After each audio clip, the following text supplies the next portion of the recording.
Ada seorang wanita yang tiba-tiba aja diincar oleh industri dewasa global gara-gara rahasia anatomi di fisiknya. Dia ditawarin uang sampai belasan miliar rupiah kalau mau sekali aja membintangi film gak senonoh gara-gara kondisi tubuhnya yang dianggap unik. Perempuan ini ngerasa dia hidup normal selama 18 tahun sampai satu malam tiba-tiba aja rahasia fisiknya terungkap dan hidupnya berubah total. Kira-kira nih, rahasia medis apa yang tersembunyi di fisik perempuan ini? Saya akan jelaskan edukasi medisnya, jadi tonton video ini sampai selesai.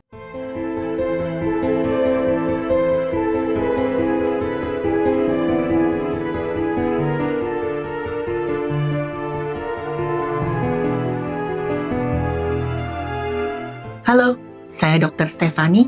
Saya seorang dokter spesialis forensik dan medico legal, dan saya belajar dari yang mati. Tahun 2012 ada seorang wanita yang super duper viral ketika membuat pernyataan yang mengagetkan. Dia bilang, saya punya 2 organ sensitif. Nama wanita itu Hazel Jones, asal Inggris, dan dia membuat pernyataan itu di televisi nasional. Anehnya nih teman-teman, sejak kecil sampai dewasa, kelainan ini tuh sama sekali enggak terdeteksi, enggak ada yang nyangka. Keluarganya sama sekali enggak curiga, dan Hazel tumbuh seperti remaja pada umumnya. Nah, di usia 14 tahun nih, baru muncul ada beberapa pertanda yang bikin Hazel sempat kebingungan dengan fisiknya sendiri. Tiap kali datang bulan, Hazel itu mengalami nyeri luar biasa.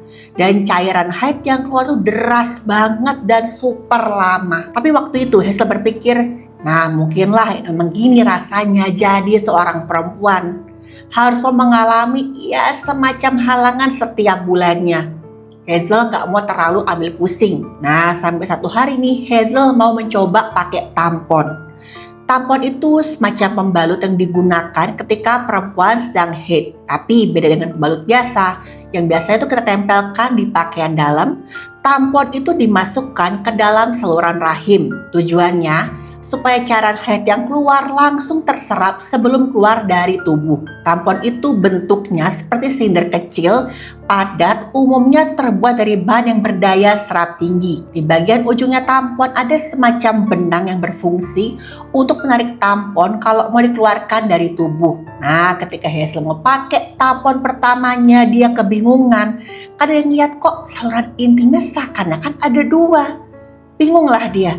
Ini harus saya masukkan ke bagian yang mana? Dia sempat tanya ke teman-temannya, tapi bukan dapat dukungan, dapat jawaban, teman-temannya malah ketawa. Kenapa? Karena mereka ngira Hazel cuma bercanda. Hazel merasa malu, dia semakin bingung, akhirnya dia milih untuk diam. Waktu berlalu dan akhirnya Hazel punya pacar yang serius pertamanya ketika usianya 18 tahun.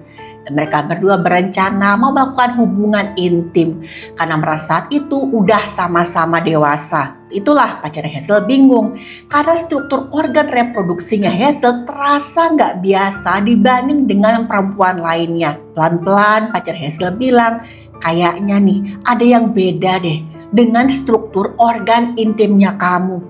Udah pasti Hazel panik bukan main, akhirnya barulah dia memeriksakan diri ke dokter spesialis kandungan. Tim medis menemukan teman-teman ada semacam septum atau dinding jaringan tebal yang membelah saluran intimnya Hazel seakan-akan menjadi 2 bagian. Yang lebih mengagetkan lagi ketika diperiksa di bagian dalam, di balik saluran tersebut ternyata ada 2 serviks yang mengarah ke 2 rahim yang beda. Ya, Hazel punya 2 rahim. Akhirnya dia didiagnosis dengan uterus didelphys yang lengkap. Selama 18 tahun tubuhnya ternyata menyimpan rahasia anatomi yang cukup langka. Biasanya nih banyak perempuan yang mungkin langsung merasa malu, ketakutan menghadapi kondisi seperti ini. Tapi Hazel berusaha tetap tenang dan terbuka kepada publik.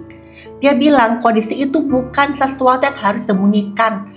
Bukan sesuatu yang memalukan apalagi mengerikan. Hazel bahkan dengan berani menyebut kelainannya sebagai pemecah kebekuan ketika dia ngobrol dengan orang lain. Dia bisa aja bilang, saya ini tuh punya 2 organ intim loh. Dengan tenangnya dia bercanda seperti itu. Keberanian Hazel untuk akhirnya speak up, dia bicara di media membuat banyak banget orang kaget.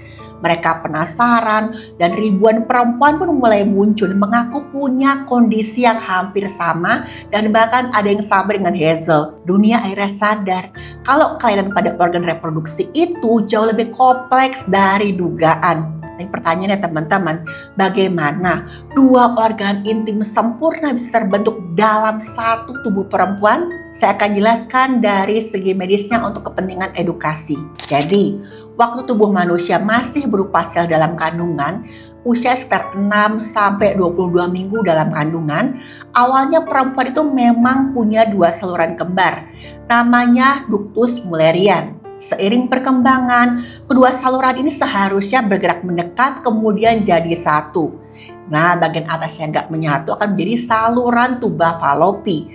Sedangkan bagian bawah yang menyatu akan membentuk rahim dan juga serviks. Pada kasus uterus di Delphi, proses penyatuan 2 saluran ini bisa dibilang gagal. Kedua saluran tetap tumbuh secara terpisah di sisi kanan dan kiri. Akhirnya masing-masing saluran berkembang membentuk rahim dan leher rahim sendiri. Jadilah orang yang punya 2 rahim dan juga 2 saluran. Kondisi rahim ganda ini enggak selalu sama pada setiap perempuan. Secara umum kelainan ini dibagi menjadi 2 jenis utama. Yang pertama, komplit atau lengkap. Kondisi yang dialami seperti Hazel tadi, di mana kegagalan fusi terjadi di semua jalur. Hasilnya ya tadi, 2 rahim terpisah, 2 serviks, dan 2 saluran rahim yang terbelah oleh dinding jaringan yang lumayan tebal. Namanya septum longitudinal. Ada juga yang cuma sebagian atau parsial. Gagalan penyatuan yang terjadi di bagian atas. Perempuan ini akan memiliki 2 rahim dan 2 serviks, tapi salurannya tetap cuma 1. Banyak perempuan dengan kelainan jenis ini itu menjalani hidup tanpa gejala sama sekali dan baru tahu secara enggak sengaja ketika USG atau ketika mereka hamil. Tapi sebagian lainnya, kondisi ini bisa menimbulkan gejala yang lumayan mengganggu. Misalkan, nyeri haid yang luar biasa hebat. Karena tadi 2 rahim akan kontraksi secara bersamaan. Otomatis volume cairan haid yang keluar akan lebih banyak, bisa 2 kali lipat. Dan misalkan mereka menggunakan tampon, bisa jadi terjadi kebocoran. Karena mereka nggak tahu dan cuma salah satu saluran yang akan dimasukkan tampon. Saluran lainnya akan tetap terbuka. Dan bisa juga mereka merasakan dyspareunia atau nyeri ketika berhubungan intim. Karena pembatas organ intim atau septumnya otomatis akan tertekan. Nah, apakah penderita uterus Delphi ini bisa hamil? Jawabannya bisa. Kondisi ini umumnya nggak mempengaruhi proses pelepasan sel telur atau yang dinamakan dengan ovulasi. Kehamilan biasanya terjadi di salah satu dari 2 rahim tersebut. Bahkan nih, dalam kasus yang amat sangat langka, kehamilan kembar bisa terjadi di kedua rahim secara bersamaan dari 2 sel telur yang beda. Tapi pada beberapa kasus ada juga resiko. Seperti yang pertama, keguguran berulang karena bentuk rahimnya memang nggak sempurna. Bisa juga terjadi prematur karena keterbatasan ruang pada rahim. Selain itu ada juga resiko lahir sungsang. Karena rongga rahim yang lebih sempit membuat proses pemutaran kepala ke bawah akan semakin sulit. Banyak pasien akhirnya memilih untuk operasi sesar demi keselamatan buah hati mereka. Hazel juga punya resiko melahirkan prematur lebih tinggi dibandingkan perempuan lain. Karena secara teori kehamilan bisa terjadi di salah satu rahim terpisah. Dalam dunia medis teman-teman, kasus kehamilan berbeda rahim memang pernah dilaporkan. Tim medis sempat menawarkan prosedur operasi ke Hazel.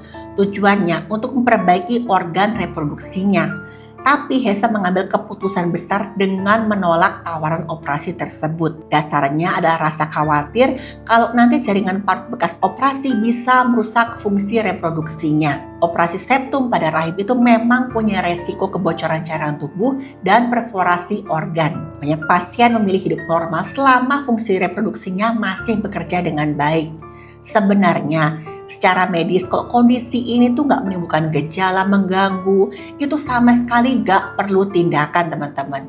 Tapi kalau udah ada gejala seperti nyeri hebat atau cairan haid yang tersumbat, maka mau nggak mau memang harus dioperasi. Dan Hazel akhirnya memberanikan diri untuk speak up di sebuah acara televisi nasional.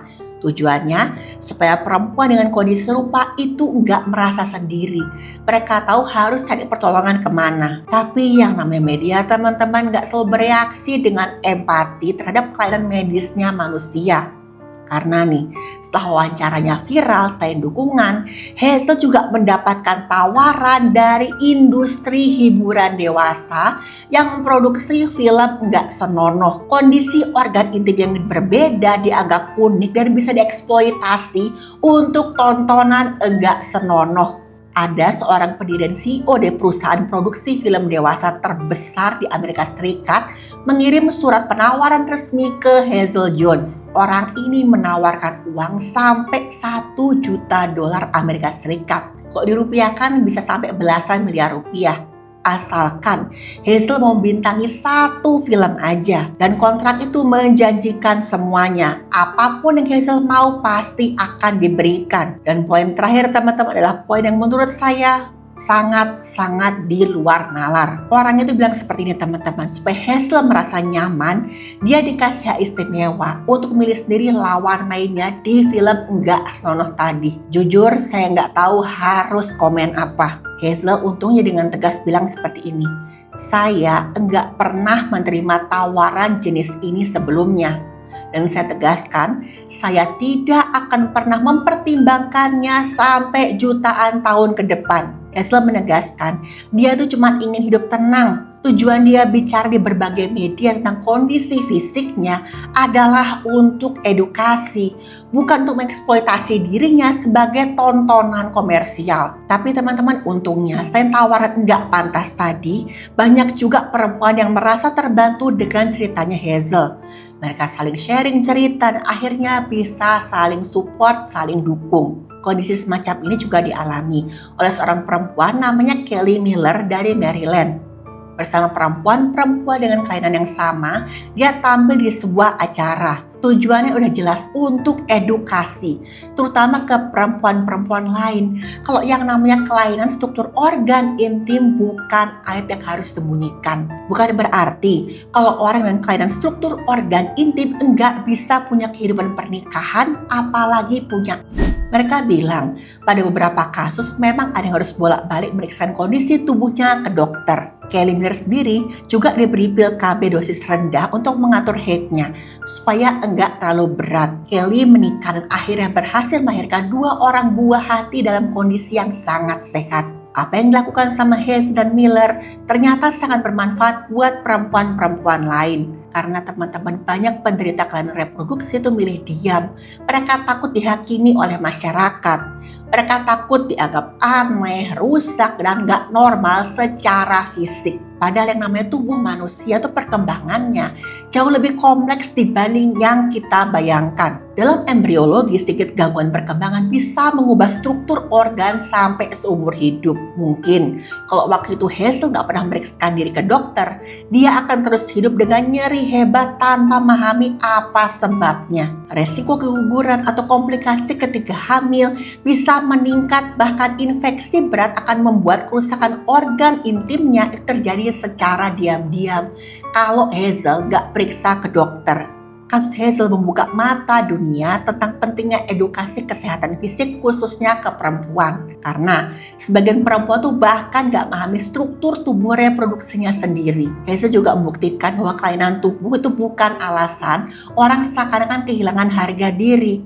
Dia tampil di televisi tanpa rasa malu terhadap kondisi fisiknya sendiri. Dan yang dilakukan Hazel ini tuh terbukti bisa memberikan kekuatan dan keberanian bagi banyak banget perempuan lain yang akhirnya berani bicara.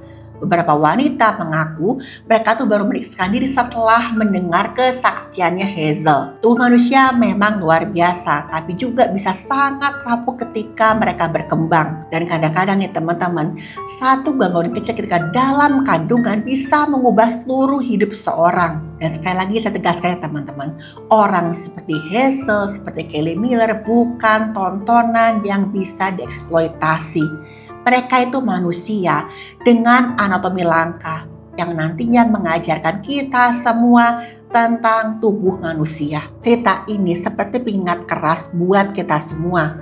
Ketika ilmu pengetahuan dan dunia medis ngelihat kondisi ini sebagai kelainan yang perlu edukasi dan empati, industri hiburan dewasa justru melihatnya dengan kacamata yang sangat-sangat nggak pantas. Kelainan fisik itu bukan aib, bukan lelucon kita obrolin di tongkrongan, dan jelas bukan tontonan untuk fantasi. Buat teman-teman sekalian, jangan pernah abaikan rasa sakit apalagi ekstrim di tubuh kita. Periksakan diri, karena tubuh kita semua itu berharga. Dan ingat, harga diri kita enggak akan pernah bisa dibeli dengan uang miliaran sekalipun.